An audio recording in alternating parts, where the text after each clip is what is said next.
নমস্কাৰ, মই প্ৰবোধ শৰ্মা। আপোনালোকৰ ওচৰত আহিছোঁ এনি ভাৰত 24ৰ হৈ। আমি আজি আপোনালোকক ক'বলৈ ওলাইছোঁ এনি ভাৰত 24ৰ হৈ স্বাগতম জনাইছোঁ 2026 চনৰ প্ৰাৰম্ভিক সময়ত। এই 2026 চন আপোনালোকৰ কেনেকুৱা যাব, কি হ'ব, কি কৰিব, সেই সময়ত কি আছিলে আৰু কেনেকৈ হ'ব বা আপোনালোকে কেনেকৈ গ'ল আৰু কেনেকৈ থাকিব, সেই বিষয়ে আপোনালোকৰ মাজত আলোচনা কৰিবলৈ আহিছোঁ। মই বিশুদ্ধ পূৰ্ণাংগ পঞ্জিকাৰ তত্ত্বাৱধায়ক আৰু বিশুদ্ধ পূৰ্ণাংগ পঞ্জিকাৰ তৰফৰ পৰা আহিছোঁ। গতিকে আপোনালোকক প্ৰথমতে শতকোটি প্ৰণাম কৰি আপোনালোকৰ অশুভবোৰ নাইকিয়া হওক, শুভবিলাক ফলিয়াওক, সেইকাৰণে আপোনালোকৰ ওচৰত কৰজোৰে প্ৰাৰ্থনা কৰি মই ক'বলৈ ওলাইছোঁ। 2026 চন প্ৰথমতে আমি আমাৰ এটা কথা ক'বলৈ ওলাইছোঁ যে নিউমাৰলজি অৰ্থাৎ নাম সংখ্যা, যে এই বছৰটো 2026 চন 2026 চনটো আপোনাৰ অধিপতি সংখ্যা হিচাপে কি পৰিব। যিহেতু ইংৰাজী নৱবৰ্ষৰ কথা ক'বলৈ ওলাইছোঁ, 2026 চনৰ জানুৱাৰীৰ 1 তাৰিখৰ পৰা 2026 চনৰ ডিচেম্বৰলৈকে অৰ্থাৎ 27 চনৰ জানুৱাৰী 1 তাৰিখলৈকে আপোনালোকৰ ওচৰত থুলমূলকৈ কিছু কথা ক'বলৈ ওলাইছোঁ। গতিকে আমি এইখিনিতে ক'বলৈ ওলাইছোঁ যে 2026 চনটো আমাৰ অধিপতি কি হ'ব। 2026 চনৰ অধিপতি হ'ল 2026 মানে হ'ল ৰবি অৰ্থাৎ 1 অৰ্থাৎ 10 ওলাইছে। এই 10 সংখ্যাটোক যদি আমি মৌলিক সংখ্যা কৰি লওঁ তেতিয়াহ'লে 1 হয় আৰু গোটেই বছৰটোৰ অধিপতি হয় ৰবি। ৰবি সংখ্যা মানুহৰ কাৰণে যথেষ্ট ভাল। ই নৱবৰ্ষৰ 26 চনত শুভসকলৰে কাৰণে শুভফলে কঢ়িয়াই আনিব। প্ৰথমতে জানো আহক আমি যে এই নৱবৰ্ষত আপোনাৰ কি সংখ্যা শুভ বা কি সংখ্যা অশুভ। গতিকে আমি শুভ কৰিলে 1ক আমি প্ৰাৰ্থনা কৰি লৈ প্ৰধান হিচাপে লৈ প্ৰাৰ্থনা ছিষ্টেমত গৈ থাকিলে আমি ক'ব লাগিব 1, 2, 5 আৰু 9। 1, 2, 5 আৰু 9 এই সংখ্যাকেইটা গোটেই বছৰটোৰ কাৰণে অৰ্থাৎ 2026 চনৰ কাৰণে সকলোৰে পৰা মান্য বা শুভ সংখ্যা বুলি কোৱা হয়। যিকোনো আপোনালোকে যিকোনো কাম কৰিলে বা যিকোনো কামত আগবাঢ়িলে বা যিকোনো কৰিব খুজিলে বা যিকোনো গাড়ী ঘোঁৰা কথা বতৰা যান বাহন ইত্যাদিৰ কাৰণে আগবাঢ়িলে সদায় 2, 1, 5 আৰু 9 আপোনালোকে ল'ব। ইয়াৰ আমাৰ বিশেষত্বভাৱে কেইটামান এই বছৰটোৰ কাৰণে শুভবাৰ নিৰ্ণয় কৰা হয়। সেয়া হ'ল এই বছৰটোৰ কাৰণে শুভ সংখ্যা হ'ল বা তাৰপিছত আহিলে এতিয়া শুভবাৰ হ'ব ৰবিবাৰ, সোমবাৰ, বুধবাৰ, বৃহস্পতিবাৰ। এই 4টা বাৰ আপোনালোকে 2026 চনত সকলো ধৰণৰ শুভ ফল পাবৰ কাৰণে যিকোনো কাম কৰিব বা আৰম্ভ কৰিব তেতিয়াহ'লে 2026 চনটো আপোনালোকৰ কাৰণে যথেষ্ট শুভ হ'ব। ইয়াতে আপোনাৰ গোটেই বছৰটোৰ কাৰণে শুভ ধাতু পোৱা যায়। এই শুভ ধাতু হ'ল গোটেই বছৰটোৰ কাৰণে তাম, কপাৰটো আপোনাৰ শুভ। গতিকে গোটেই বছৰটোৰ কাৰণে আপুনি ধাতু হিচাপে শুভ ধাতু হিচাপে আপুনি সোঁ হাতৰ অনামিকা আঙুলিত, ডিঙিত, কঁকালত, বাহুত ব্ৰাচলেট কৰি নিজৰ ঘৰৰ বা নিজৰ শোৱনি কোঠাৰ দক্ষিণ পালত আপোনালোকে কপাৰ ৰাখি থওক। তেতিয়া আপোনাৰ ঘৰৰ বাস্তু সিদ্ধি হ'ব, আপোনালোকৰ সকলোবিলাক কাম নিয়াৰিকৈ আৰম্ভ হ'ব। এই শুভ ধাতু আপোনালোকে তাম ব্যৱহাৰ কৰক। শুভ ধাতুৰ পিছত আহিলে শুভ ৰং। এই বছৰটোৰ কাৰণে গোটেই বছৰটোৰ কাৰণে ৰং হ'ল ৰঙা, কমলা ধৰণৰ ৰঙা, বগা আৰু হালধীয়া। এই 3টা ৰং আপোনালোকৰ কাৰণে গোটেই বছৰটোৰ কাৰণে শুভ। আপোনালোকে যিকোনো শুভ কামত যেতিয়া আগবাঢ়িব বা শুভ কাম কৰিবলৈ যাব বা ঘৰৰ আপোনাৰ নিজৰ কোঠাটোত হওক, শোৱনি কোঠাত হওক বা অন্যান্যত হওক আপোনালোকে এই 3টা ৰঙৰ যিকোনো বস্ত্ৰ হওক, ৱাল হওক সকলোতে যদি ৰাখি থয় তেতিয়াহ'লে বছৰটোৰ যিখিনি আপোনাৰ অশুভ ফল থাকে এইখিনি নাইকিয়া হ'ব। এতিয়া নৱবৰ্ষ বুলি কোৱাৰ লগে লগে নৱবৰ্ষত এটা চক্ৰ মনত আহে যে আপোনাৰ 2025 চনৰ 31 ডিচেম্বৰৰ নিশা 12 বজাত যিটো সময় লোৱা হয় সেই সময়টোৱে হ'ল 2026 চনৰ জন্মচক্ৰ। 2025 চনৰ 31 ডিচেম্বৰে নিশা 12 বজাত আপোনাৰ 26 চনৰ জন্ম বুলি কোৱা হয়। এই জন্ম সময়ত আপোনাৰ চন্দ্ৰ থাকিব অৰ্থাৎ ৰাশি থাকিব বৃষ ৰাশি। গতিকে তাৰ ওপৰত বৃষ ৰাশিৰ ওপৰত গোটেই বছৰটোৰ গণনা কাম কৰা হয় আৰু কৰি আহিব। সকলো জ্যোতিষীয়ে বা সকলো জ্যোতিষ শাস্ত্ৰত এইটো আপোনাৰ প্ৰযোজ্য। ইয়াত কোনো দ্বিমত নাই যে বৃষ ৰাশিত চন্দ্ৰ থকাৰ কাৰণে চন্দ্ৰ শুদ্ধি, তাৰা শুদ্ধি, গুৰু শুদ্ধি এই বিচাৰ কৰি ৰাশি ফলবিলাক কোৱা হয়। গতিকে চন্দ্ৰ লগ্ন হৈছে কন্যা লগ্ন। কন্যা লগ্নৰ অধিপতি গ্ৰহ বুধ আৰু দ্বিতীয়টোৰ অধিপতি হ'ল আপোনাৰ দ্বিতীয় শুক্ৰ। শুক্ৰ হ'ল দ্বিতীয় তুলা ৰাশি। তুলা ৰাশিত কোনো গ্ৰহ সন্নিৱেশ নাই। তৃতীয়ত মঙ্গল ৰাশি অৰ্থাৎ মঙ্গলৰ অধিপতি বৃশ্চিক ৰাশি, তাত কোনো গ্ৰহৰ সন্নিৱেশ নাই। চতুৰ্থত মঙ্গল, ৰবি, বুধ আৰু শুক্ৰ চাৰিটা গ্ৰহ সংযোগ হৈছে।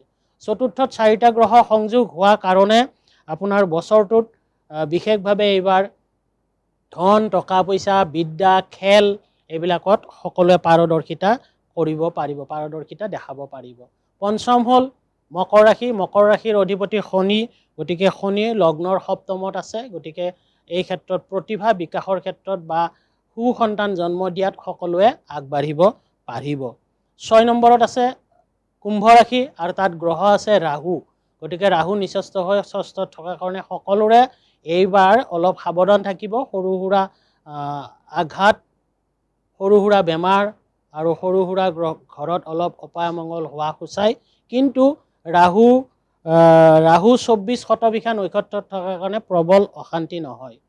মীন ৰাশিত শনি আছে। মীন ৰাশিত শনি যথেষ্ট শুভ ফল। গতিকে এই বছৰটোত আপোনাৰ মাৰি মৰক বা ডাঙৰ বেমাৰ ইত্যাদি নহয়। অষ্টমৰ গ্ৰহ হ'ল মঙ্গল আৰু ৰাশি হ'ল মেষ ৰাশি। গতিকে মেষ ৰাশিত কোনো গ্ৰহ নাই। গতিকে ডাঙৰ অনিষ্ট, ডাঙৰ আঘাত, ডাঙৰ বিপদত ল'বলগীয়া ডাঙৰ ব্যক্তিৰ বা ডাঙৰ মানুহৰ কোনো মৃত্যু বা তেনেকুৱা কোনো অশান্তি নাই। নৱম স্থানত চন্দ্ৰ থকাৰ কাৰণে যথেষ্ট শুভ ফল প্ৰাপ্তি হ'ব। দশমৰ গ্ৰহ হ'ল মিথুন ৰাশি, অধিপতি হ'ল বুধ আৰু তাত বৃহস্পতি অৱস্থান কৰিছে 7 নম্বৰ অৰ্থাৎ পূৰ্ণবসু নক্ষত্ৰত। গতিকে ডাঙৰ অসুবিধা নাই। কিন্তু এইবাৰ শস্য আৰু পানীৰ ক্ষেত্ৰত অলপ কিছু অসুবিধা হ'ব। পানী বেছি ঠায়ে ঠায়ে খৰাং হ'ব, ঠায়ে ঠায়ে বানপানীৰ কাৰকতা দেখা যায়। কৰ্কট ৰাশি, অধিপতি চন্দ্ৰ। গতিকে ঠায়ে ঠায়ে প্ৰবল বানপানী বা সাধাৰণ ভূমিকম্পে বছৰটোত 2026 চনত অলপ চুই যোৱাটো দেখা যায়। দ্বাদশৰ অধিপতি সিংহ ৰাশি আৰু সিংহ ৰাশিত কেতু আছে। অধিপতি হয় ৰবি। ৰবি থাকিলে গৈ চতুৰ্থত। গতিকে এই বছৰ যি ব্যয় হ'ব সেই ব্যয়বিলাক সদায় ভাল কামত ব্যয় হ'ব আৰু দেশৰ উন্নতি আৰু ৰাইজৰ উন্নতি আৰু প্ৰত্যেকজন মানুহৰ সুস্বাস্থ্য দেখা যায়। গতিকে আমাৰ এই জন্মচক্ৰটো ভিত্তি কৰি এতিয়া বৃষ ৰাশি, কৃতিকা নক্ষত্ৰ, চতুৰ্থ চৰণ, কন্যা লগ্ন, মাহেন্দ্ৰ যোগ, দেৱাৰী গণ, ক্ষুদ্ৰ বৰ্ণ, মতান্তৰে বৈশ্য বৰ্ণ, সাগৰ, অস্থি আৰু মেঘজুনি বিংশোত্তৰী ৰবিৰ দশাত পুৰণি বৰ্ষই অতিক্ৰম কৰি নতুন বৰ্ষত প্ৰৱেশ কৰাৰ কাৰণে আমাৰ বছৰটো ভালেই যাব বুলি এটা থুলমূল ক'ব পাৰি। নতুন বছৰৰ সঞ্চাৰৰ সময়ত মেষ ৰাশিসকলৰ কাৰণে এই বছৰটো যথেষ্ট ভাল। মেষ ৰাশিত যিসকল আছে মেষ ৰাশিৰ কাৰণে ভাল, বৃষ ৰাশিৰ কাৰণে ভাল, কৰ্কট ৰাশিৰ কাৰণে ভাল, সিংহ ৰাশিৰ কাৰণে ভাল, কন্যা ৰাশিৰ কাৰণে ভাল, বৃশ্চিক ৰাশিৰ কাৰণে ভাল, ধনু ৰাশিৰ কাৰণে ভাল, মকৰ ৰাশিৰ কাৰণে ভাল আৰু মীন ৰাশিৰ কাৰণে জাতক জাতিকাৰ চন্দ্ৰ শুদ্ধি থকাৰ কাৰণে বছৰটো ভালে যাব। পুনৰ কৈছোঁ, মেষ, বৃষ, কৰ্কট, সিংহ, কন্যা, বৃশ্চিক, ধনু, মকৰ আৰু মীন ৰাশিৰ কাৰণে বছৰটো যথেষ্ট শুভ ফল যাব। কিয়নো 2025 চনৰ 31 ডিচেম্বৰ ৰাতি 12 বজাৰ লগে লগে এই ৰাশিকেইটাৰ চন্দ্ৰ শুদ্ধি আহিছে আৰু চন্দ্ৰ শুদ্ধি অহা কাৰণে এই ৰাশিকেইটাই বছৰটোত বেছি ভাল ফল পাব। আৰু এতিয়া সাধাৰণভাৱে অশুভ ফল বা শুভ ফল হ্ৰাস হোৱা দেখায় মিথুন, তুলা আৰু কুম্ভ ৰাশিৰ। চন্দ্ৰ শুদ্ধি নাই হেতুকে তেখেতসকলে কষ্ট চেষ্টা বেছি কৰিব লাগিব, প্ৰাপ্য বঞ্চিত হ'ব পাৰে। সেইবুলি একেবাৰে যে নাইকিয়া হ'ব তেনেকুৱা নহয়, সকলোৰে ভাল হ'ব, মংগল হ'ব। কিছু প্ৰতিকাৰৰ কথাও আপোনালোকৰ ওচৰত নিশ্চয় ক'বলৈ চেষ্টা কৰিম। সেইমতে আপোনালোকে বছৰটো মানিলে যথেষ্ট শুভ ফল পাব। বছৰৰ সঞ্চাৰৰ সময়ত মেষ, কুম্ভ আৰু মীন ৰাশিৰ হাৰাশাইতি চলি থাকিব। হাৰাশাইতি মানে হ'ল যেতিয়া 2025 চনৰ 31 ডিচেম্বৰৰ দিনা মীন ৰাশিত শনি থকাৰ কাৰণে কুম্ভ ৰাশিৰ হাৰাশাইতি চলি থাকিব, মীন ৰাশিৰ হাৰাশাইতি চলি থাকিব, মেঘ ৰাশিৰ সাৰে সাইতে চলি থাকিব।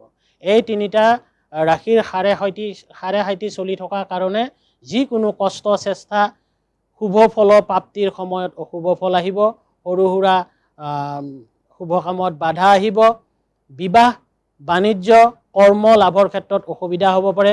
গতিকে এই তিনিটা ৰাশিয়ে বেছি চেষ্টা কৰিব লাগিব, প্ৰতিকাৰৰ প্ৰতি অলপ গুৰুত্ব দিব লাগিব, নিজৰ সম্পূৰ্ণ কষ্ট চেষ্টা ভাৱে আগবাঢ়িব লাগিব, তেতিয়া সেইমতে শুভ ফল পাব। সেইমতে আজি আমি এতিয়া ক'বলৈ ওলাইছোঁ যে এলাহে এৰা নিদিব এই তিনিটা ৰাশিক।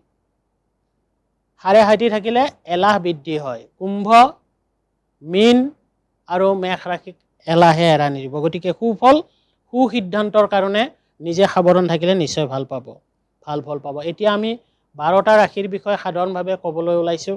12টা ৰাশিৰ ভিতৰত আমি এতিয়া ৰাশিলৈকে গৈ আছোঁ যে মেঘ, বৃষ, মিথুন, কৰ্কট, সিংহ, কন্যা, তুলা, বৃশ্চিক, ধনু, মকৰ, কুম্ভ আৰু মীন ৰাশিৰ বিষয়ে ক'বলৈ ওলাইছোঁ। মেঘ ৰাশিৰ অধিপতি হ'ল মংগল।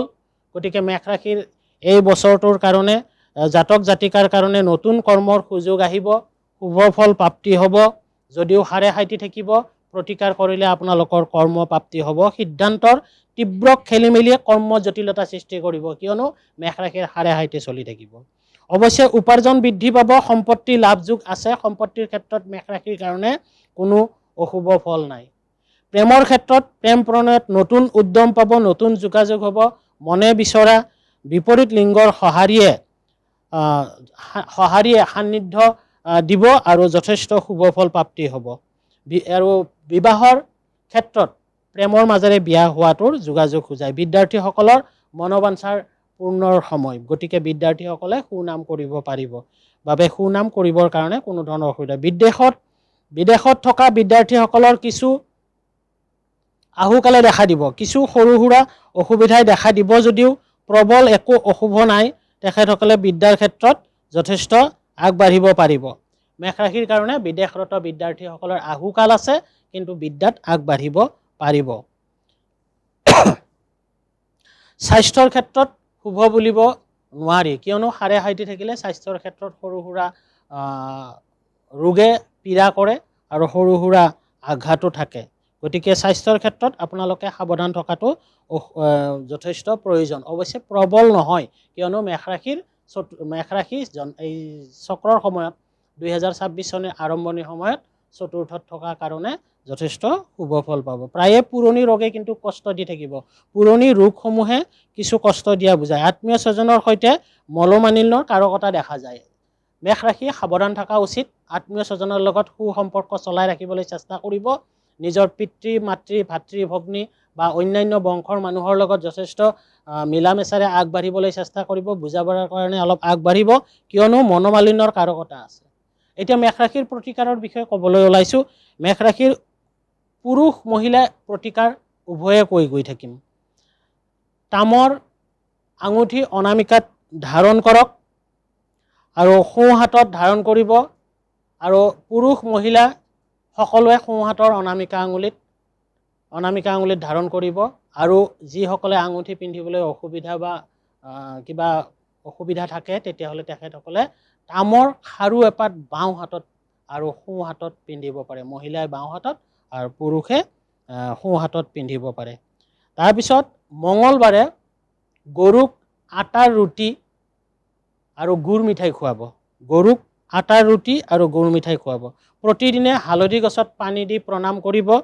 তাৰপিছত সবিশেষ জানিবৰ কাৰণে আপোনালোকৰ আজি আমি ৰাশিবিলাক কম, তাতকৈ যদি আৰু বেছি জানিবলগীয়া হয় আপোনালোকে ফেচবুকৰ FDৰ প্ৰবোধ শৰ্মা বা বিশুদ্ধ পূৰ্ণাংগ পঞ্জিকা তাত চাব, বা আমাৰ নম্বৰটো স্ক্ৰীনশ্বটত দিব পাৰে। দিলে আপোনালোকে নম্বৰত মোৰ লগত ডাইৰেক্ট কণ্টেক্ট কৰিব পাৰিব। তথাপিও নম্বৰটো এবাৰ কৈ দিছোঁ, 9435087705। এতিয়া আহিছোঁ আমি বৃষ ৰাশিৰ ওপৰত। বৃষ ৰাশিৰ অধিপতি গ্ৰহ শুক্ৰ, আৰু এইবাৰ ৰাশিৰ যিটো সময়ত সঞ্চাৰ হৈছে, শুক্ৰ ৰাশিতে চন্দ্ৰ ৰাশিতে আছে। গতিকে ৰাশিতে থকাৰ কাৰণে বৃষ ৰাশিৰ কাৰণে ডাঙৰ ৰাজ অনুগ্ৰহৰ আহিব, সুযোগ আহিব। যথেষ্ট সুযোগ লাভ কৰিব বৃষ ৰাশিয়ে। কৰ্মৰ ক্ষেত্ৰত, ধৰ্মৰ ক্ষেত্ৰত, ৰাজনীতিৰ ক্ষেত্ৰত বৃষ ৰাশিৰ কাৰণে যথেষ্ট শুভ সময়। কৰ্মলাভ যোগ আছে, কৰ্মলাভৰ ক্ষেত্ৰত কোনো ধৰণৰ বৃষ ৰাশিৰ অসুবিধা নাই। মনৰ অস্থিৰ সিদ্ধান্ত কিছু থাকিব, এলাহ কিছু বাঢ়ি আহিব, তথাপিও এলাহ পৰিহাৰ কৰিলে আপোনালোকে কৰ্ম আৰু অন্যান্য ক্ষেত্ৰত শুভ ফল পাব। সা সম্পত্তি লাভৰ ক্ষেত্ৰত অসুবিধা কোনো ধৰণৰ নাই। প্ৰেম প্ৰণয়ৰ ক্ষেত্ৰত মনে বিচৰা বিপৰীত লিংগৰ সৈতে যোগাযোগ আগবাঢ়িব আৰু প্ৰেমানন্দ লাভ হ'ব আৰু প্ৰেমেৰে আপোনালোকৰ সদায় আনন্দ পাব। বিবাহৰ আয়োজন কৰিব পাৰে। বৃষ ৰাশিৰ কাৰণে এইবাৰ বিয়াৰ শুভ ফল প্ৰাপ্তি হ'ব, বিয়াত আপোনালোকে আগবাঢ়িব পাৰে। যিসকল উপযুক্ত বিবাহ প্ৰাৰ্থী আছে তেখেতসকলে বিবাহৰ যোগাযোগ কৰক, সুফল আৰু সুপাত্ৰ পাত্ৰী লাভ কৰিব। বিদ্যাৰ্থীসকলৰ এই সময়ছোৱা যথেষ্ট শুভ, উচ্চ মানদণ্ডৰ অনুষ্ঠানৰ লগত বিদ্যাৰ ক্ষেত্ৰত যোগাযোগ কৰিব পাৰিব। উচ্চ বিদ্যালয় বা অনুষ্ঠানত আপোনালোকে নামভৰ্তি কৰিব পাৰিব আৰু তাত পঢ়িবৰ কাৰণে বা তাত বিদ্যা আহৰণ কৰিবৰ কাৰণে সুবিধা পাব। বিদেশৰত বিদ্যাৰ্থীসকলৰ বছৰটোত প্ৰতিভা বিকাশৰ ক্ষেত্ৰত যথেষ্ট শুভ সময়। বিদেশত থকা বিদ্যাৰ্থীসকলে নিজৰ প্ৰতিভা প্ৰদৰ্শন বা প্ৰকাশ কৰিবৰ কাৰণে সুযোগ পাব আৰু পাৰিব। স্বাস্থ্য কিছু উন্নতি বুলি কৰিব পাৰে। আগতকৈ যোৱা বেলিতকৈ আপোনালোকৰ 2026 চনটো বৃষ ৰাশিৰ কাৰণে যথেষ্ট শুভ। অৱশ্যে পুৰণি ৰোগসমূহ উপশম হোৱা সূচায়। যিসকলৰ পুৰণি ৰোগ আছে, দীৰ্ঘস্থায়ী ৰোগ আছে, বহুলাংশে কমি আহিব। আপোনালোকৰ এটা ডাঙৰ কথা যে আপোনালোকৰ খাদ্যৰ প্ৰতি নিয়ম নীতি অলপ অশুভ হ'ব পাৰে বৃষ ৰাশিৰ, গতিকে খাদ্যৰ প্ৰতি অলপ গুৰুত্ব দিব। বিভিন্ন ধৰণৰ খাদ্য আজিকালি অসুবিধা হৈ আহিছে, গতিকে খাদ্যৰ প্ৰতি যি অশুভ বুলি জানে সেই অশুভ খাদ্যবিলাকৰ পৰা যিমান পাৰে বৰ্জন কৰিব, আপোনালোকৰ কোনো ধৰণৰ অসুবিধা নহয়। বন্ধু বান্ধৱী আত্মীয় স্বজনৰ পৰা কিছু নিলগত থাকিব, কিয়নো এইবাৰ বৃষ ৰাশিৰ বন্ধু বান্ধৱ বা অন্যান্যৰ পৰা ক্ষতি হোৱা সাধাৰণ কথা এটা দেখা যায়। গতিকে অলপ সাৱধান থাকিলে একো অসুবিধা নহয়। সেইবুলি পৰিহাৰ কৰিবলৈ দিয়া হোৱা নাই, সাৱধান থাকিলেই যথেষ্ট ভাল ফল পাব। আমি এতিয়া প্ৰতিকাৰৰ ওপৰত গৈছোঁ, প্ৰতিকাৰৰ বিষয়ে ক'বলৈ গৈছোঁ। প্ৰতিকাৰ পুৰুষ আৰু মহিলা উভয়ে ক'বলৈ ওলাইছোঁ। পুৰুষ আৰু মহিলাই ৰূপৰ আঙুঠি বা প্লেটিনাম যিসকলে ল'ব নোৱাৰে তেখেতসকলে ৰূপৰ আঙুঠি এটা ল'ব। ৰূপৰ আঙুঠিটো আপুনি বুঢ়া আঙুলিত নতুবা মধ্যমা আঙুলিত ধাৰণ কৰিব পাৰে। আৰু যদি আঙুঠি পিন্ধিবলৈ অসুবিধা পায় তেতিয়া হাতত খাৰু কৰি ৰূপৰ বা প্লেটিনামৰ খাৰু পিন্ধিব পাৰিব। পুৰুষ মহিলা উভয়ে বাওঁহাত সোঁহাত বুলি কথা নাই, সোঁহাতত পিন্ধিব লাগিব। ডিঙিত ল'ব পাৰে, কঁকালতো ল'ব পাৰে প্লেটিনাম বা ৰূপৰ যিকোনো সামগ্ৰী মানে বনাই লৈ, গতিকে ৰূপ ধাৰণ কৰিব। আৰু আপোনালোকে ৰূপৰ পাত্ৰত পানী খাব পাৰে বা যিকোনো খাদ্য খাব পাৰে। ৰূপৰ পাত্ৰত পানী খাব পাৰে, খাদ্য খাব পাৰে। শুক্ৰবাৰ উপভোগ দিব, শুক্ৰবাৰে উপবাস দিব। উপবাস দিলে সূৰ্য উদয়ৰ পৰা সূৰ্য অস্তলৈকে জুইত গৰম কৰা বস্তু নাখাব। আপোনালোকে প্ৰতিদিনে সিংহপুচ্ছ অৰ্থাৎ ৰাম বাঁহকা গছ যে আছে, ৰঙা ফুল হোৱা বাঁহকা যে আছে, সেই বাঁহকা গছত ডেইলি পানী দিব। আৰু যদি বাঁহকা গছ পাবলৈ অসুবিধা হয় তেতিয়াহ'লে বেলগছৰ গুৰিত পানী দি প্ৰতিদিনে প্ৰণাম কৰিব। প্ৰতিদিনে যদি আপোনালোকে দুবাৰ বা এবাৰকৈ পানী দিলে আপোনালোকৰ যথেষ্ট শুভ ফল পাব। তাৰপিছত আপোনাৰ মিথুন ৰাশিলৈকে আহিছোঁ। মিথুন ৰাশিৰ অধিপতি বুধ, গতিকে এই বছৰটো আপোনালোকৰ মিথুন ৰাশিৰ কাৰণে এটা অশুভ আহিব। খুব স্পৰ্শকাতৰ মনৰ সৃষ্টি হ'ব। গতিকে আপোনালোকে শিশুৰ নিচিনা মন প্ৰায় ঘনে ঘনে আহিব। সাৱধান থাকিব যাতে আপোনালোকে শিশুৰ দৰে মন বা আৱেগিক হৈ যিকোনো কাম হাতত নলয়। বুধৰ প্ৰভাৱ থকাৰ কাৰণে মিথুন ৰাশিৰ আৱেগিক হৈ কিছু সিদ্ধান্তৰ খেলি মেলি হোৱাৰ বুজায়। সেয়েহে কৰ্ম জটিলতা বৃদ্ধি হোৱা বুজায়। গতিকে কৰ্মত শিশুৰ দৰে কৰ্ম কৰিলে কিছু অশুভ ফল আহিব পাৰে। গতিকে আপোনালোকে সাৱধানে যদি আগবাঢ়ে তেতিয়াহ'লে অশুভ ফল নাপায়। অৱশ্যে শেষৰ ফালে ভাল ফল পাব। উপাৰ্জনৰ ক্ষেত্ৰত কোনো ধৰণৰ বাধা নাই। ব্যয় যথেষ্ট আছে, উপাৰ্জন অনুযায়ী ব্যয়টো বেছি। হঠাৎ অৰ্থ সঞ্চয় হ'ব পাৰে। আপোনাৰ আত্মীয় স্বজন বন্ধু বান্ধৱ ইত্যাদিৰ কিবা বিপদ আপদ বা বেমাৰ আজাৰ ইত্যাদিৰ ক্ষেত্ৰত বা নিজৰে কিবা অশুভ আঘাত বিঘাত বা সাধাৰণ হেৰিৰ কাৰণে ধন সঞ্চয় খৰচ হোৱা বুজায়। গতিকে অলপ সাৱধানেৰে কৰিব পাৰিব। এই বছৰটোত ক্ৰয় বিক্ৰয় কৰিব পাৰিব। যান বাহন হওক, মাটি ভূমি গৃহ, এই সকলোবোৰ যান বাহনৰ ক্ষেত্ৰত শুভ সময় দেখা যায়। প্ৰেম প্ৰণয়ৰ ক্ষেত্ৰত কনিষ্ঠৰ পৰা কিছু বাধা পাব, কিন্তু এনে শুভ ফল হ'ব। প্ৰেম প্ৰণয়নৰ মাজেৰে বিবাহৰ মনে বিচৰা জীৱন সংগীৰে শুভ বিবাহ পাতিব পাৰিব। বিবাহ উপযোগীসকলৰ বিবাহৰ যথেষ্ট শুভ সময়, গতিকে আপোনালোকে অলপ আগবাঢ়ি আহক, যোগাযোগ কৰক। বিবাহৰ ক্ষেত্ৰত কোনো ধৰণৰ বিশেষ অসুবিধা নহয়। বিদ্যাৰ্থীসকলৰ অলপ এলাহে দেখা দিব, গতিকে এলাহটো পৰিহাৰ কৰিব পাৰিলে আৰু শিশু সুলভ মনটো অলপ যদি সংযম কৰিব পাৰে, তেতিয়াহ'লে যথেষ্ট শুভ ফল পোৱা দেখা যায়। উচ্চ মানদণ্ডৰ অনুষ্ঠানৰ লগত বিদ্যাৰ সুসংযোগ হ'ব আৰু বিদ্যা ল'বৰ কাৰণে মানে ব্যৱস্থা কৰিব পাৰিব। বিদ্যাৰ্থীসকলৰ যথেষ্ট শুভ সময় বুলি ক'ব পাৰি। বিদেশৰত বিদ্যাৰ্থীসকলৰ আহুকালে দেখা দিব, অৰ্থাৎ বিদেশত থকা বিদ্যাৰ্থীসকলৰ অৰ্থ অনাটন হ'ব পাৰে, খাদ্যৰ প্ৰভাৱ অশুভ হ'ব পাৰে, যোগাযোগৰ অসুবিধা হ'ব পাৰে, গতিকে অলপ সাৱধানে আগবাঢ়িলে বিদ্যাৰ্থীসকলৰ শুভ ফল প্ৰাপ্তি হ'ব। সাধাৰণ আঘাত আছে, স্বাস্থ্যৰ ক্ষেত্ৰত সাধাৰণ আঘাত আছে, ডাঙৰ ৰোগ নাই, কিন্তু সাধাৰণ আঘাত আছে, অলপ সাৱধান থাকিব, প্ৰবল নহয়। খাদ্যৰ খেলিমেলি আপোনালোকৰো আছে, গতিকে খাদ্যৰ প্ৰতি গুৰুত্ব দিয়াটো অতি প্ৰয়োজন। খাদ্যৰ প্ৰতি গুৰুত্ব দিব আৰু নিজৰ মনক সংযম কৰি যথেষ্ট ভালদৰে আগবাঢ়িলে আপোনালোকৰ শুভ ফল আহিব। বন্ধু বান্ধৱীৰ আগমন ঘটিব, আমোদ প্ৰমোদ ঘটিব, গতিকে যথেষ্ট বছৰটো আমোদ প্ৰমোদৰ মাজেৰে পাৰ হ'ব। প্ৰতিকাৰসমূহ কৈছোঁ, পুৰুষ মহিলা সমন্বয় একেই হ'ব। আপোনালোকে ৰূপৰ আঙুঠি সোঁহাতৰ মধ্যমা আঙুলিত ধাৰণ কৰিব পাৰে, আৰু নতুবা অনামিকাত পাৰে, দুইটা আঙুলিতে পাৰে, অৰ্থাৎ শনিৰ আঙুলিত অথবা ৰবিৰ আঙুলিত। এই অনামিকা আঙুলি বা মধ্যমা আঙুলিত ৰূপৰ আঙুঠি ধাৰণ কৰিব পাৰে। ডিঙিত ল'ব পাৰে, বাহুত ল'ব পাৰে, তাৰপিছত ব্ৰেচলেট কৰি ল'ব পাৰে, আৰু এটা কাম কৰিব, ৰূপৰ পাত্ৰত পানী খাব পাৰে। আপোনালোকে বুধবাৰটো পালিব। সূৰ্য উদয়ৰ পৰা সূৰ্য অস্তলৈকে জুইত গৰম কৰা বস্তু নাখায়। সন্ধিয়া সময় নিৰামিষ খাব। নিৰামিষ খাই আপোনালোকে পাৰিলে সৰু সৰু ল'ৰা ছোৱালীক, শিশুক পায়স দুগ্ধান্ন খুৱাব। গতিকে পায়স দুগ্ধান্ন খোৱালে আপোনালোকৰ মিথুন ৰাশিৰ কাৰণে যথেষ্ট শুভ ফল প্ৰাপ্তি হ'ব। প্ৰতিদিনে মহানিম তিতাৰ গছৰ গুৰিত পানী দি প্ৰণাম কৰিব, আৰু সন্ধিয়া সময়ত পাৰিলে এগছি ঘিৰ চাকি তাত প্ৰজ্বলন কৰিব।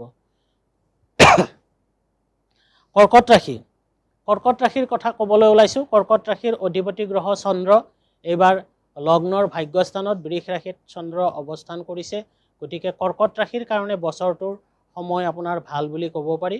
যথেষ্ট নতুন নতুন কাম কৰিব পাৰিব। ৰাজনীতিবিদসকলৰ শুভ, তাৰপিছত অৰ্থনীতিবিদসকলৰ শুভ, বিদ্যাৰ্থীসকলৰো শুভ। আপোনাৰ পদোন্নতিৰ কাৰণে ভাল, নতুন নতুন পদৰ সুসন্মান লাভ কৰিব, এই পদ অলংকৃত কৰি সুনাম কৰিব পাৰিব। উচ্চ পদ আৰু শুভ ঠাইত বদলীকৰণৰ যোগ দেখা যায়। উপাৰ্জন বৃদ্ধি পাব, সঞ্চয় কৰিব পাৰিব, সন্তান সম্পত্তিক লৈ যথেষ্ট শুভ ফল প্ৰাপ্তি হ'ব, সুনাম হ'ব, সুসমৃদ্ধি হ'ব। প্ৰেম প্ৰণয়ৰ ক্ষেত্ৰত শুভ, বিপৰীত লিংগৰ পৰা আশানুৰূপ সঁহাৰি লাভ কৰিব আৰু প্ৰেম প্ৰণয়ত আগবাঢ়িব পাৰিব। আত্মীয় অশান্তি আছে আৰু বাধা আছে। আত্মীয়সকলৰ লগত, আত্মীয় স্বজনৰ লগত আপোনালোকৰ মনোমালিন্যৰ কাৰণ দেখা যায় কৰ্কট ৰাশিৰ, গতিকে আত্মীয় স্বজনৰ লগত অলপ সৎভাৱেৰে চলি শুভভাৱে যদি চলি যাব পাৰে, তেতিয়া কোনো ডাঙৰ একো অসুবিধা নাহে। বিদ্যাৰ্থীসকলৰ শুভ সময়, পূৰ্ণ প্ৰাপ্তিৰ যোগ দেখা যায়, গতিকে বিদ্যাৰ্থীসকলৰ যথেষ্ট ভাল সময়। পৰীক্ষামূলক প্ৰতিযোগিতাত অৱতীৰ্ণ হ'বলৈ চেষ্টা কৰক ভালভাৱে, যথেষ্ট সুনাম কৰাৰ সময় আহিছে। 2026 চনত কৰ্কট ৰাশিৰ ব্যক্তিসকলে সুনামেৰে সুনাম অৰ্জন কৰিব পাৰিব। বিদ্যাৰ্থীসকলে পৰিকল্পনাৰ বাবে আগবাঢ়িব পাৰিব। যিকোনো আপোনাৰ শুভ পৰিকল্পনা লৈ আগবাঢ়িলে তাৰ পৰা সুফল প্ৰাপ্তি হ'ব। কেৱল স্বাস্থ্যৰ অৱনতি দেখা যায়, অলপ স্বাস্থ্যৰ ক্ষেত্ৰত সাধাৰণভাৱে অশুভ ফল দেখা যায়। অষ্টমত ৰাহু থাকি যোৱাৰ কাৰণে সাধাৰণভাৱে অলপ অশুভ ফল দেখা যায়। স্বাস্থ্যৰ অৱনতি ঘটিব পাৰে, গতিকে স্বাস্থ্যক লৈ আপোনালোকে সাৱধান থাকিব, কিয়নো কৰ্কট ৰাশিৰ অষ্টমত ৰাহু নিচস্ত হৈ শতভিষা নক্ষত্ৰত থকাৰ কাৰণে কৰ্কট ৰাশিৰ সাধাৰণ স্বাস্থ্য অৱনতি দেখা যায়। গতিকে সকলো ক্ষেত্ৰতে সাৱধান থাকিব। আন এটা বিষয়ত আপোনালোকে অতি সাৱধান হোৱা প্ৰয়োজন, যে ৰোগ হ'লে চিকিৎসা বিভ্ৰাট হ'ব পাৰে, গতিকে আপুনি ভাল চিকিৎসকৰ সৈতে বা অলপ সাৱধানেৰে অস্থিৰ নোহোৱাকৈ আপোনালোকে সুন্দৰভাৱে সংযমভাৱে আপোনালোকে চিকিৎসাত আগবাঢ়ক, খেলি মেলি নহয় গতিকে চিকিৎসাৰ খেলি মেলি আহিবলগীয়া যোগ আছে কাৰণে অলপ সাৱধান হোৱাটো উচিত বন্ধু বান্ধৱৰ পৰা অন্যায়ৰ যোগ দেখা যায় যদিও প্ৰবল নহয় স্বজনৰ পৰা সহায় প্ৰীতি লাভ কৰিব গতিকে আপোনাৰ এই পুৰুষ মহিলা উভয়ে আপোনালোকৰ যি অশুভ আছে অশুভবিলাক যাতে অশুভ নহয় শুভ ফল পায় তাৰ কাৰণে পুৰুষ মহিলা উভয়ে আপোনালোকক প্ৰতিকাৰৰ বিষয়ে ক'বলৈ ওলাইছোঁ কৰ্কট ৰাশিৰ ব্যক্তিসকলে বছৰটোৰ কাৰণে ৰূপটো প্ৰিয় ধাতু আৰু শুভ ধাতু গতিকে ৰূপ ধাৰণ কৰিব পাৰে ৰূপ অনামিকা বা তৰ্জনী আঙুলিত ধাৰণ কৰিব তৰ্জনী আঙুলিত বা অনামিকা আঙুলিত ৰূপ ধাৰণ কৰিব নতুবা ৰূপৰ খাৰু সোঁ হাতত পিন্ধিব পাৰে তামৰ পাত্ৰত পানী খাব পাৰে তামৰ পাত্ৰত পানী খাব যিহেতু মঙ্গলৰ অলপ অশুভ প্ৰভাৱ আছে মঙ্গলৰ শুভ ধাতু যিহেতু তাম গতিকে তামৰ পাত্ৰত পানী বা খাদ্য খাব পাৰে আপোনালোকে সোমবাৰে উপবাস দিব সূৰ্য উদয়ৰ পৰা সূৰ্য অস্তলৈকে জুইত গৰম কৰা বস্তু নাখাব সন্ধিয়া নিৰামিষ ভাত খাব আৰু পাৰিলে সোমবাৰৰ দিনটোত বিধৱা মহিলাক নতুবা শিশুক খাদ্য বস্ত্ৰ দান কৰিব তেতিয়া গোটেই বছৰটোৰ কাৰণে যি অশুভ ফল আছে এই অশুভ ফলবিলাক শুভ ফল পাব প্ৰতিদিনে তুলসী গছত পানী দি প্ৰণাম কৰিব আৰু তুলসী গছত পানী দি প্ৰণাম কৰিব বগা চন্দন আৰু হালধি মিক্স কৰি আপোনালোকে গা ধুব পাৰে ফোট ল'ব পাৰে এতিয়া আহিছোঁ সিংহ ৰাশিৰ কথা ক'বলৈ সিংহ ৰাশিৰ অধিপতি গ্ৰহ ৰবি গতিকে সিংহ ৰাশিৰ অধিপতি গ্ৰহ ৰবি কাৰণে এই বছৰ আপোনাৰ কৰ্মৰ ক্ষেত্ৰত শুভ ফল প্ৰাপ্তি হ'ব কৰ্মৰ ক্ষেত্ৰত শুভ কৰ্মৰ জটিলতা হ্ৰাস আগৰ যি জটিলতা কৰ্মত চলি আছে সেই কৰ্মৰ জটিলতা নাইকিয়া হ'ব নতুন কৰ্ম প্ৰাপ্তি হ'ব সু নামেৰে পদোন্নতি আৰু বদলীকৰণৰ যোগ দেখা যায় মনে তাৰপিছত আপোনাৰ সু নামেৰে মনে বিচৰা ঠাইত আপোনাৰ বদলীকৰণৰ যোগ আছে কৰ্মত উচ্চ পদস্থ বিষয়ৰ পৰা ক্ষতিৰ যোগ অলপ আছে গতিকে আপুনি জ্যেষ্ঠৰ লগত বা উচ্চ পদস্থ বিষয়াৰ লগত যিমান পাৰে সৎভাৱেৰে চলিবলৈ চেষ্টা কৰক উপাৰ্জন যথেষ্ট বৃদ্ধি হ'ব সঞ্চয় যথেষ্ট বৃদ্ধি হ'ব উপাৰ্জন আৰু সঞ্চয় এইটো বছৰ ভাল গৃহ মাটি যান বাহন ক্ৰয় বিক্ৰয়ৰ ক্ষেত্ৰত শুভ সম্পত্তি লাভ যোগ আছে সম্পত্তি কৰিব পাৰিব নতুন প্ৰেম প্ৰণয়নৰ যোগ হ'ব প্ৰেম প্ৰণয়নৰ মাজেৰে নিজৰ বিবাহৰ ক্ষেত্ৰত আগবাঢ়িব পাৰিব বিবাহো উপযোগী প্ৰাৰ্থীসকলে বিবাহৰ কাৰণে আগবাঢ়িব পাৰিব কনিষ্ঠৰ সহায়ত বিবাহৰ আগবাঢ়িব পাৰিব কনিষ্ঠৰ পৰা সহায় লৈ আপোনালোকে আগবাঢ়িব পাৰিব অৱশ্যে বৈবাহিক ক্ষেত্ৰত কিছু সাধাৰণ অশুভ ফল দেখা যায় যিসকলৰ বিয়া হৈ গৈছে তেখেতসকলৰ অলপ দৰ্শন বিৰোধ মনোমালিন্য আৰু সাধাৰণ কথাতে অলপ সৰু খুটখাট লাগি থকা বুজায় গতিকে সাৱধান থাকিলে কোনো ধৰণৰ অশুভ ফল নহয় ভাতৃ ভগ্নী আত্মীয় স্বজনৰ পৰা অশান্তি আহিব পাৰে বাধা আছে সাৱধান থাকিলে কোনো অসুবিধা নাই বিবাহৰ খেলি মেলি মীমাংসা হ'ব যদি পুৰণি কিবা বিবাহ বিচ্ছেদক লৈ বা বিবাহৰ অশান্তিক লৈ বৈবাহিক সম্পত্তিক লৈ যদি কিবা অসুবিধা বা কেছ মামলা চলি আছে বছৰটোত আপোনালোকৰ খুব সুন্দৰকৈ মীমাংসা হোৱাটো বুজায় প্ৰতিযোগিতা বিদ্যাৰ্থীসকলৰ যিকোনো প্ৰতিযোগিতামূলক পৰীক্ষাত সুনাম কৰিবলৈ সুযোগ পাব আৰু সুন্দৰভাৱে প্ৰতিযোগিতামূলক পৰীক্ষাত অৱতীৰ্ণ হ'বলৈকে সুবিধা পাব উচ্চ বিদ্যা ল'বৰ কাৰণে বিদেশত বা বিদেশৰ শুভ বিদ্যালয়ত বা উচ্চ বিদ্যালয়ত অনুষ্ঠানত যোগাযোগ কৰিব পাৰিব আৰু তাত মকৰল হ'ব পাৰিব সুবিধা পাব আপোনালোকক বছৰটোত অলপ ৰোগে কষ্ট দিয়া বুজায় ৰোগে কিছু কষ্ট দিব কষ্ট দিলেও ইয়াৰ প্ৰতিকাৰখিনি আমি মাজে মাজে দি গৈ থাকিম ইয়াৰ শেষৰ ফালে গতিকে আপুনি প্ৰতিকাৰখিনি কৰিলেও তেতিয়া যথেষ্ট শুভ ফল পাব গতিকে এতিয়া আমি ক'বলৈ ওলাইছোঁ প্ৰতিকাৰৰ বিষয় প্ৰতিকাৰৰ ভিতৰত সিংহ ৰাশিয়ে এইবাৰ পুৰুষ মহিলা দুয়োপক্ষই তামৰ আঙুঠি ধাৰণ কৰক তামৰ পাত্ৰত খাদ্য খাওক সোঁ হাতত তামৰ খাৰু ধাৰণ কৰিব পাৰিব দেওবাৰে উপবাস দিব আৰু দেওবাৰে সন্যাসী বা অঘৰী অনাথক খাদ্য বস্ত্ৰ দান কৰিব পাৰে প্ৰতিদিনে বেলগছৰ গুৰিত পানী দি প্ৰণাম কৰিব সন্ধিয়া সময়ত এগছি ঘিৰ চাকি জ্বলাই প্ৰণাম কৰিব কন্যা ৰাশিৰ কথা ক'বলৈ ওলাইছোঁ কন্যা ৰাশিৰ অধিপতি গ্ৰহ বুধ গতিকে বুধ যিহেতু কন্যা ৰাশিৰ বছৰটোৰ কাৰণে শুভ ফল বুলিব পাৰি, কিন্তু কন্যা ৰাশিৰ বছৰটোৰ কাৰণে 2026 চনটোৰ কাৰণে অতি এলাহৰ সময়।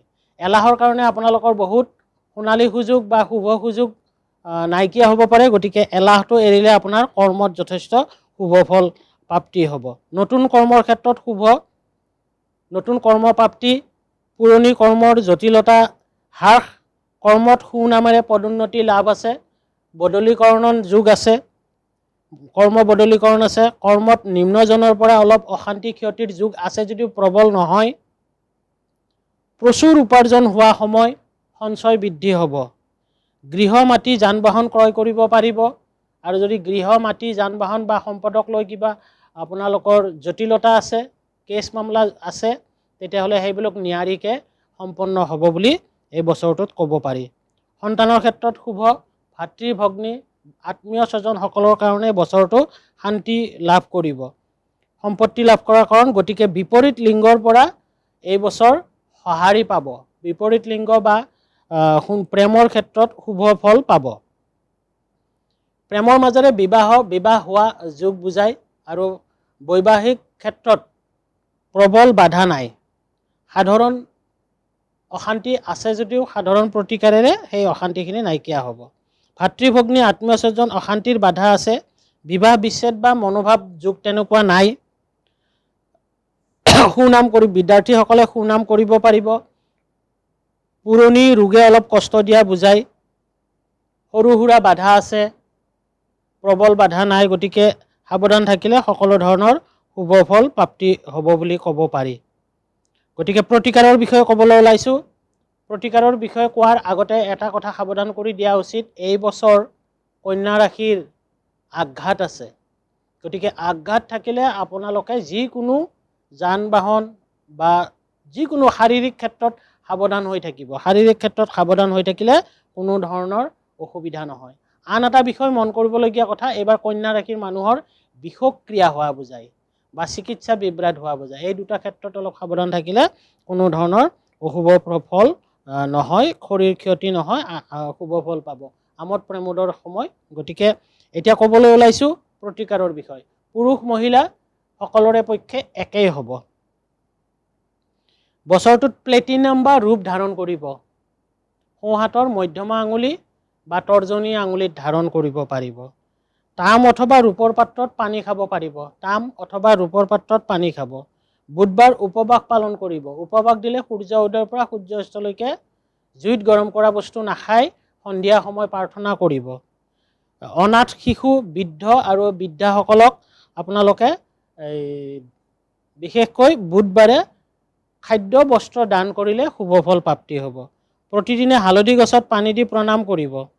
বুধবাৰে আবেলি 5 গছি ঘিৰ চাকি জ্বলাব, তেতিয়া শুভ ফল পাব। তুলা ৰাশি, তুলা ৰাশিৰ অধিপতি শুক্ৰ, আৰু তুলা ৰাশিৰ কাৰণে বছৰটোৰ কাৰণে কৰ্মপ্ৰাপ্তি যোগ আছে।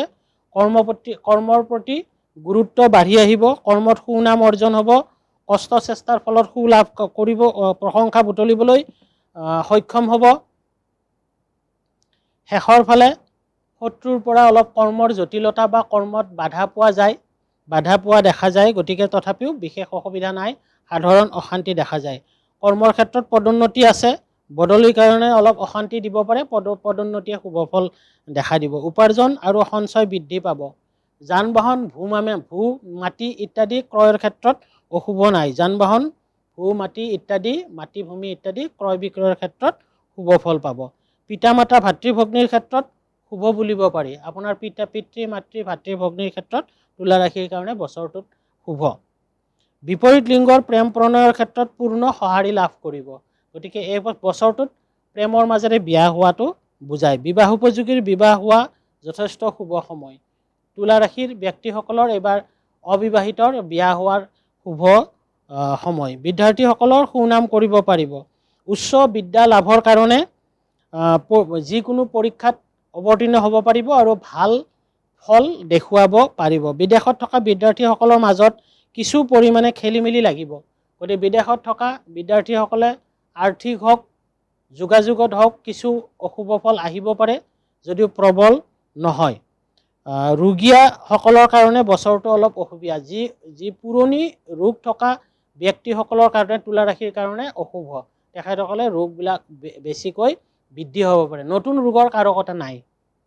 ভাতৃ ভগ্নী পিতৃ মাতৃৰ ৰোগেও কষ্ট দিব, তেখেতসকলৰ ভাতৃ ভগ্নী পিতৃ মাতৃ বন্ধু বান্ধৱৰ ৰোগক লৈও ব্যস্ত হ'ব লাগিব আৰু অশুভ ফল অলপ দেখা যায়। যিকোনো অশুভ খাদ্য বা অন্যান্য ক্ষেত্ৰৰ পৰা আপুনি বৰ্জন হওক, ভাল ফল পাব। প্ৰতিকাৰ পুৰুষ মহিলা উভয়ে দিবলৈ ওলাইছোঁ। ৰূপ অথবা প্লেটিনাম, শুক্ৰ গ্ৰহৰ কাৰণে ৰূপ অথবা প্লেটিনাম ধাৰণ কৰিব তৰ্জনী আঙুলি, মধ্যমা আঙুলিত নতুবা বৃদ্ধা আঙুলিত, এই দুটাৰ ভিতৰত প্লেটিনাম অথবা ৰূপ ধাৰণ কৰিব। আপোনালোকে ৰূপৰ পাত্ৰত পানী বা খাদ্য খাব পাৰে। আপোনাৰ শোৱনি কোঠাৰ দক্ষিণ ফালে ৰূপৰ পাত্ৰ এটাত আৰৈ চাউল আৰু দুবৰি বন ৰাখিব। শুক্ৰবাৰ উপবাস দিব। শুক্ৰবাৰে সূৰ্য উদয়ৰ পৰা সূৰ্য অস্তলৈকে জুইত গৰম কৰা বস্তু নাখায়, সন্ধিয়া সময় সুন্দৰভাৱে নিৰামিষ খাদ্য খাব। আৰু শুক্ৰবাৰে পাৰিলে ব্ৰাহ্মণ অথবা শিক্ষকক খাদ্য বস্ত্ৰ ইত্যাদি আপোনালোকে দিবৰ কাৰণে চেষ্টা কৰিব। ব্ৰাহ্মণ অথবা শিক্ষকক খাদ্য বস্ত্ৰ দিবলৈ চেষ্টা কৰিব। আনফালে যিসকলৰ পুৰণি ৰোগ আছে তেখেতসকলে অন্ধ বা কণা ব্যক্তিসকলক খাদ্য বস্ত্ৰ ইত্যাদি দান কৰিলে শুভ ফল পাব। প্ৰতিদিনে বেলগছৰ গুৰিত পানী দিব। বেলগছৰ অভাৱে বগা ফুল গছৰ গুৰিত পানী দিব পাৰিব। আৰু বেলগছৰ গুৰিত ছগছি ঘিৰ চাকি শুক্ৰবাৰে আগবেলাৰ ভিতৰত জ্বলাব পাৰিলে শুভ ফল পাব। বৃশ্চিক ৰাশি, বৃশ্চিক ৰাশিৰ অধিপতি গ্ৰহ মংগল। এই বছৰটোৰ কাৰণে মংগল শুভ গ্ৰহ, গতিকে বৃশ্চিক ৰাশিৰ বছৰটোৰ কাৰণে শুভ বুলি ক'ব পাৰি। নানা ধৰণৰ শুভ ফল প্ৰাপ্তি হ'ব।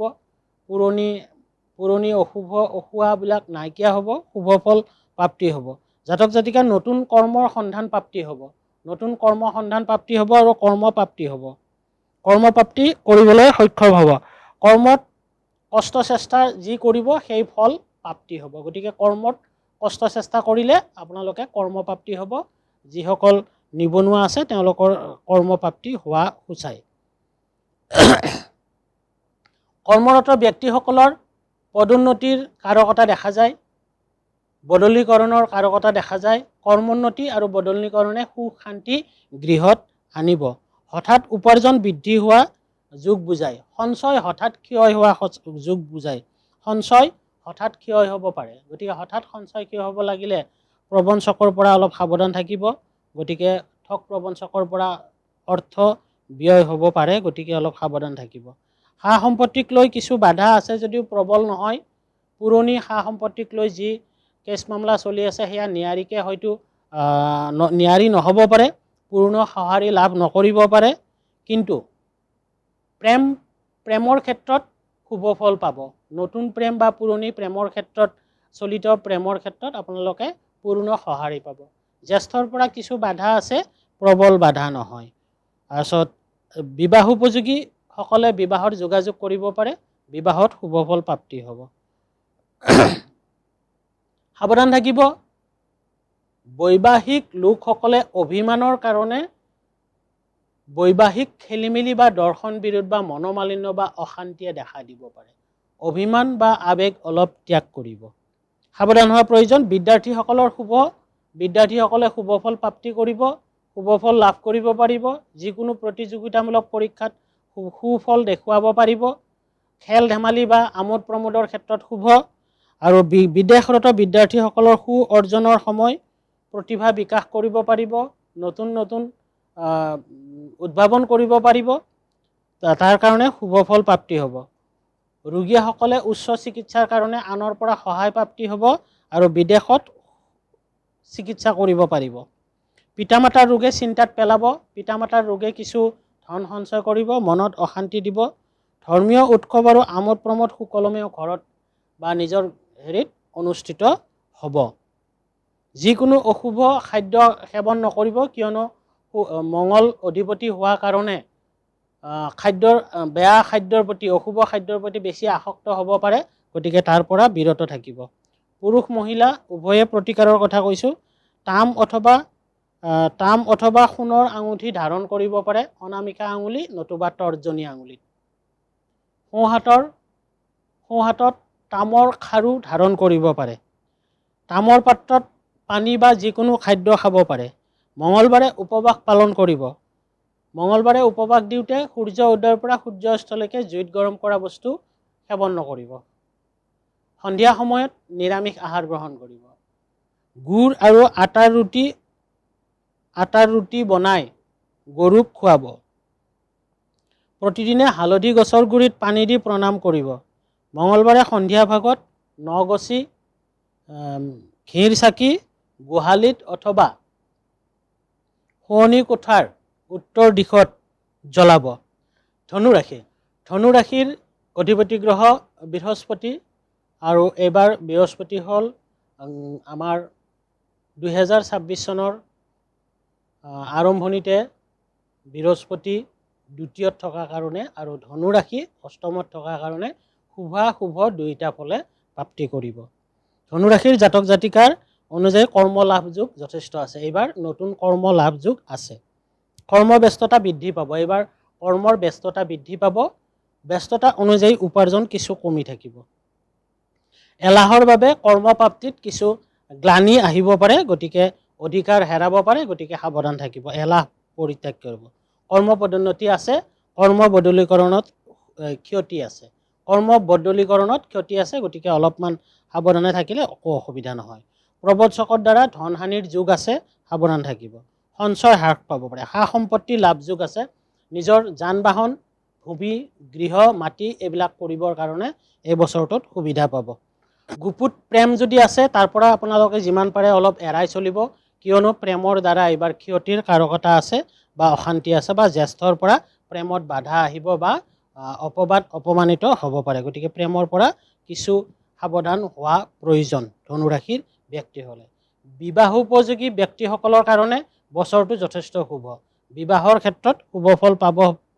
প্ৰবলভাৱে আগবাঢ়িব পাৰিব, ভালভাৱে আগবাঢ়িব পাৰিব। বৈবাহিক ক্ষেত্ৰত কিছু খেলি মেলি আছে। ধনু ৰাশিৰ ব্যক্তিসকলৰ এই বছৰটোত অলপ খেলি মেলি আছে। সন্তানৰ পৰা কিছু মানসিক দুখ কষ্ট আছে, কিয়নো শনি ধনু ৰাশিৰ পঞ্চমত শনি থকাৰ কাৰণে সাধাৰণভাৱে অলপ দুখ কষ্ট সন্তান বা ভাতৃ ভগ্নীৰ পৰা সাধাৰণ কষ্ট পাব পাৰে। বিদ্যাৰ্থীসকলৰ শুভ সময় বুলিব পাৰি। উচ্চ বিদ্যা লোৱাত অলপ কিছু বাধা আহিব পাৰে। প্ৰতিযোগিতামূলক পৰীক্ষাত কষ্ট চেষ্টাৰ সুফল প্ৰাপ্তিত কিছু বাধা আহিব পাৰে। বিদেশৰক্ত ব্যক্তিসকলৰ সুনাম অৰ্জন কৰিবলৈ সুবিধা পাব। ৰোগে কষ্ট দিব পাৰে। ৰোগৰ উচ্চ চিকিৎসা কৰাৰ বাবে আনৰ সহায় পাব। উচ্চ চিকিৎসাৰ যোগাযোগ হ'ব, গতিকে অশুভ ফল নাই। সৰু সুৰা আঘাত দেখা যায়। পিতৃ মাতৃৰ স্বাস্থ্য ভালে যাব। গৃহত ধৰ্মীয় অনুষ্ঠান আয়োজন কৰিব পাৰিব। নানা ধৰণৰ ধৰ্ম লাভ হ'ব। কৰ্মৰ ক্ষেত্ৰতো ভালেই দেখিছোঁ আমি। আমোদ প্ৰমোদৰ ক্ষেত্ৰত শুভ ফল আৰু যিকোনো অশুভ খাদ্য সেৱনৰ পৰা দূৰত থাকিব। আৰু এতিয়া পুৰুষ মহিলা উভয়ে আপোনালোকক প্ৰতিকাৰৰ বিষয়ে ক'বলৈ ওলাইছোঁ। সোণৰ আঙুঠি সোঁহাতৰ তৰ্জনী আঙুলি অথবা অনামিকা আঙুলিত ধাৰণ বা শৰীৰত যিকোনো ঠাইত সোণৰ সামগ্ৰী ধাৰণ কৰিব পাৰে। গতিকে সোণ ধনু ৰাশিৰ কাৰণে এই বছৰ শুভ ধাতু।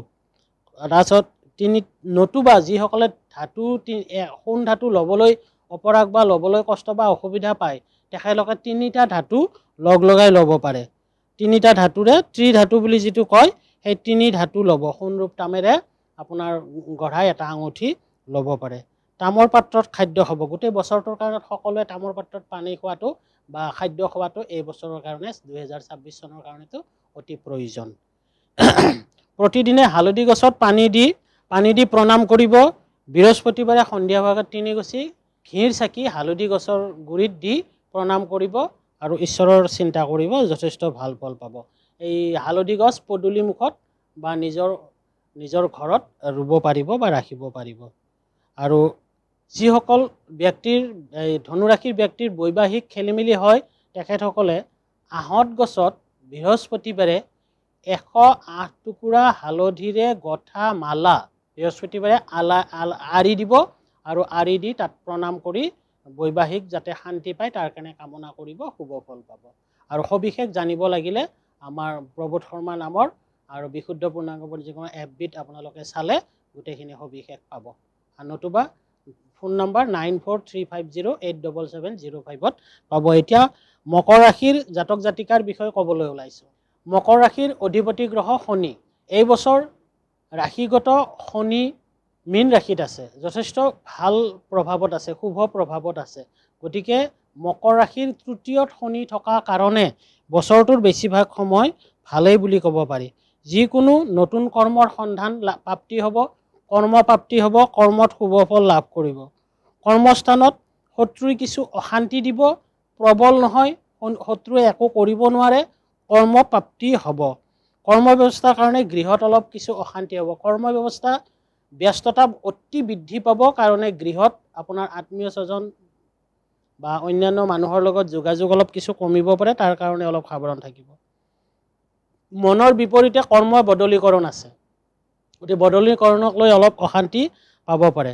উপাৰ্জনৰ ক্ষেত্ৰত বেয়া নহয়, উপাৰ্জনৰ ক্ষেত্ৰত শুভ, উপাৰ্জন শুভ, যিদৰে উপাৰ্জন শুভ সঞ্চয়ো শুভ, সঞ্চয় যথেষ্ট শুভ।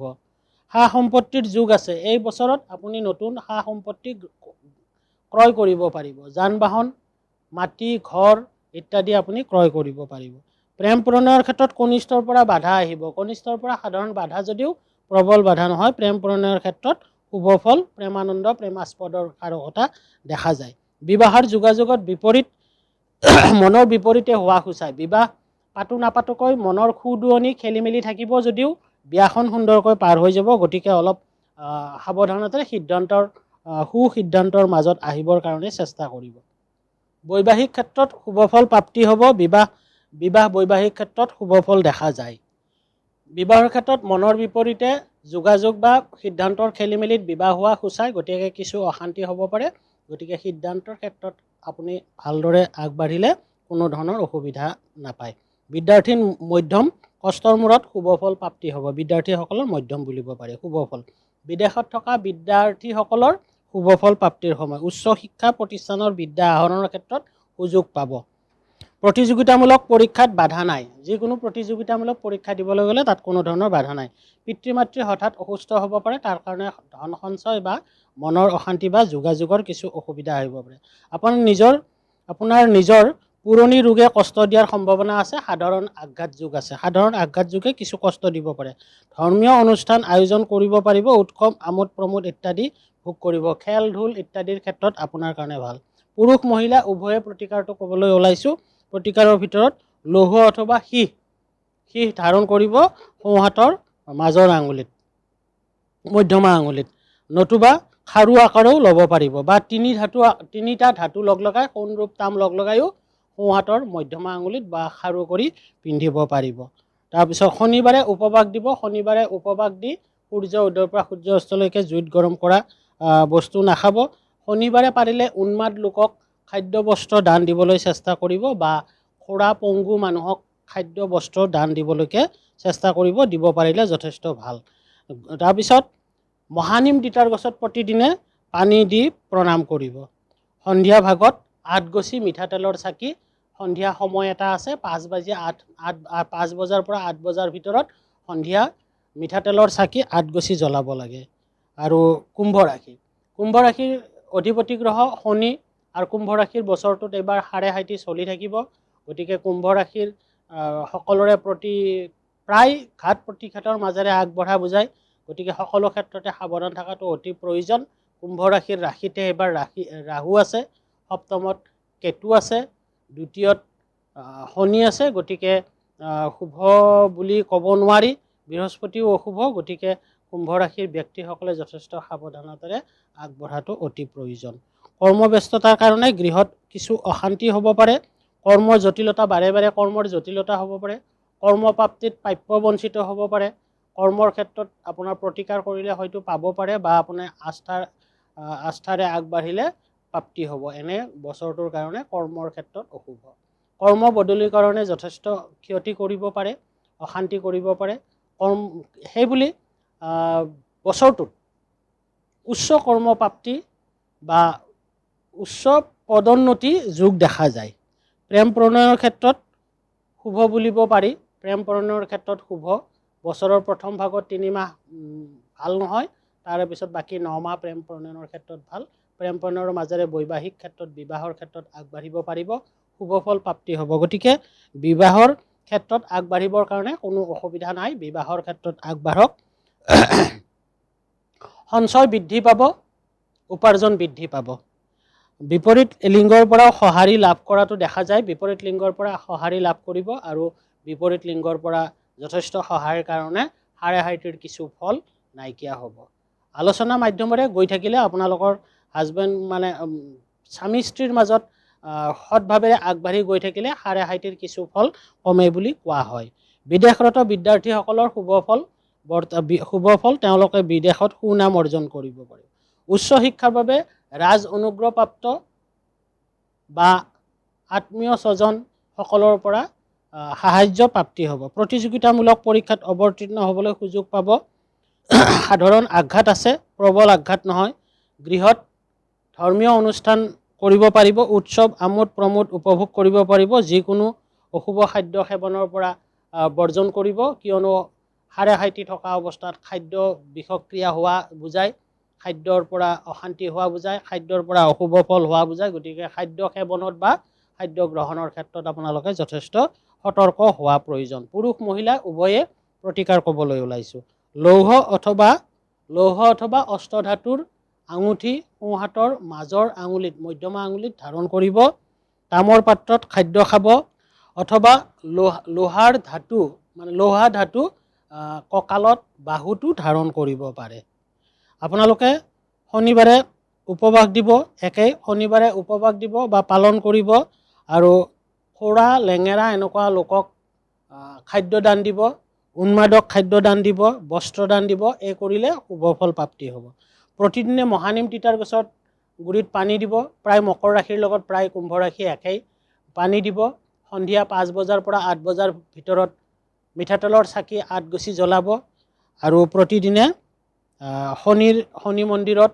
বা নিজৰ ঘৰত বা কালী মন্দিৰত গৈ মিঠাতেল দান কৰিব পাৰে তেনে কৰিলেও শুভ ফল পাব এতিয়া ক'বলৈ ওলাইছোঁ মীন ৰাশিৰ অধিপতি গ্ৰহ বৃহস্পতি গ্ৰহ আৰু তাত এইবাৰ শনি সোমাই থাকিলে সৌৰি গতিকে শুভাশুভ বুলিব পাৰি কৰ্মপ্ৰাপ্তিয়ে গৃহত সুখৰ সঞ্চান আনিব যিসকলৰ কৰ্মপ্ৰাপ্তি হৈ আছে হোৱা নাই তেখেতসকলৰ কৰ্মপ্ৰাপ্তি হোৱাটো প্ৰায় সুনিশ্চিত গতিকে কৰ্মপ্ৰাপ্তিয়ে গৃহত আনন্দ আনিব শত্ৰুৰ কাৰণে কৰ্ম জটিলতাই মানসিক অশান্তি দিব শত্ৰুৱে গা কৰি উঠিব যদিও কোনো ধৰণৰ অন্যায় কৰিব নোৱাৰে ঊৰ্ধ্বতম মহলৰ পৰা সুনামৰ বাবে যোগ্যতা অৰ্জন হ'ব আপোনালোকৰ গতিকে ঊৰ্ধ্বতম মহলৰ লগত আপোনালোকে সদ্ভাৱ ৰাখিলে যথেষ্ট ভাল ফল পাব উপাৰ্জন বাঢ়িব লগতে সঞ্চয়ো বৃদ্ধি পাব যান বাহন ভূমি ক্ৰয় কৰিব পাৰিব বা যদি বিক্ৰী কৰিব লগা থাকে বিক্ৰয় কৰিব লগা আছে তাকো কৰিব পাৰিব শুভ ভৱত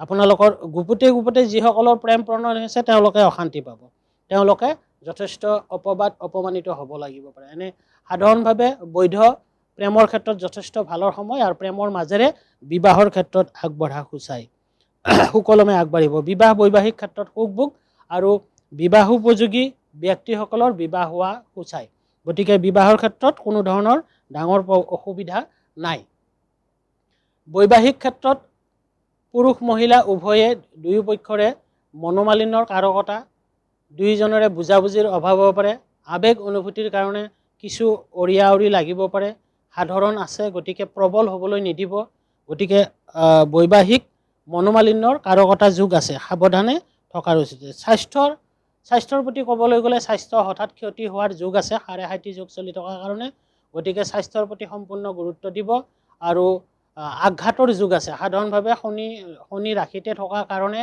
গোটেই বছৰটোৱে থাকিব গতিকে গোটেই বছৰটো থকাৰ কাৰণে সাৱধানে থকাৰ প্ৰয়োজন গতিকে প্ৰত্যেকটো পদক্ষেপতে আপোনালোকে প্ৰায় সাৱধান অৱলম্বতা কৰা প্ৰয়োজন আমোদ প্ৰমোদৰ ক্ষেত্ৰত শুভ ফল দেখা যায় শৰীৰৰ ডাঙৰ ক্ষতি সাধন নাই খাদ্যৰ প্ৰতি গুৰুত্ব দিব পুৰুষ মহিলা উভয়ে প্ৰতিকাৰ কৈছোঁ সোণৰ অথবা 3 ধাতুৰ আঙুঠি সোঁহাতৰ তৰ্জনী আঙুলিত ধাৰণ কৰিব তৰ্জনী বা অনামিকাটো ধাৰণ কৰিব পাৰে তাৰপিছত 3 ধাতু বা সোণৰ খাৰু সোঁহাতত ল'ব পাৰে তামৰ পাত্ৰত খাদ্য খোৱাটো বাঞ্ছনীয় বৃহস্পতিবাৰে উপবাস দি সূৰ্য উদয়ৰ পৰা অস্তলৈকে জুইত গৰম কৰা বস্তু নাখায়। সন্ধিয়া সময়ত হালধি গছৰ গুৰিত প্ৰতিদিনে বা বৃহস্পতিবাৰে ঘিৰ চাকি 3 গছি জ্বলাব।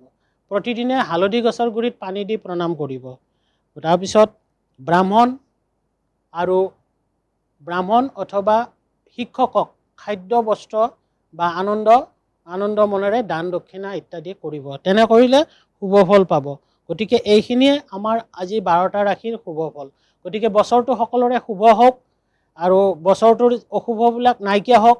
আমি যি অশুভ কৈছোঁ সেইবিলাক যাতে নফলিয়াই শুভবিলাক যাতে ফলিয়াই, তাৰ কাৰণে মই NE24 ভাৰতৰ পৰা আপোনালোকৰ ওচৰত প্ৰণাম জনাই সকলোৰে শুভ কামনা কৰি আজি এই মজিয়াৰ পৰা আপোনালোকৰ পৰা বিদায় মাগিছোঁ। নমস্কাৰ।